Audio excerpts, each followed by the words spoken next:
Alors, c'est important pour plusieurs aspects. D'abord, la question du financement de ce système de santé. En France, la tendance d'augmentation chaque année avant le Covid des dépenses de santé était d'environ 4% par an, du fait du vieillissement de la population, des nouveaux traitements, etc. Or, la hausse des dépenses dans l'objectif national de dépenses de l'assurance maladie, l'ONDAM, est de environ 2,5% par an. Donc il y a un décalage d'1,5% qui correspond à des économies à faire chaque année dans le système français. Et quand on connaît l'état de l'hôpital public aujourd'hui, c'est lié à ces mesures d'austérité. Donc là, il y a un véritable enjeu où la sobriété peut nous aider en dégageant des moyens à remettre dans ce système de santé. La deuxième chose, c'est le système de santé français en tant qu'émetteur de gaz à effet de serre.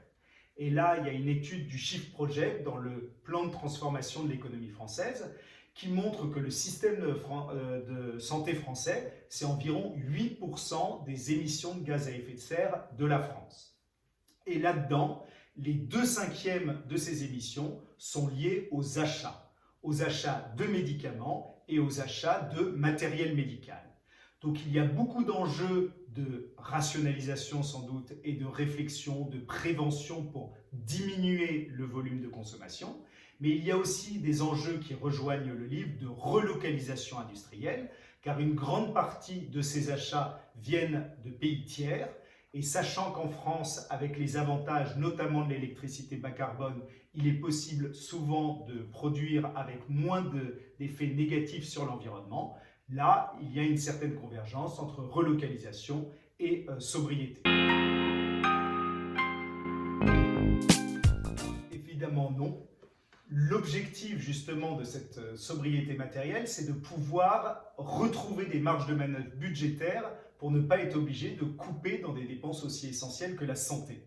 Et la santé, nous allons continuer à consommer des services de santé de haute technologie.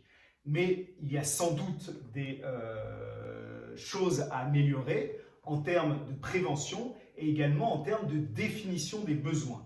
Aujourd'hui, on sait par exemple que pour les médicaments, pour les nouvelles molécules, une grande partie des besoins est définie selon les besoins aux États-Unis par les grands laboratoires pharmaceutiques, car le premier marché mondial est le marché américain.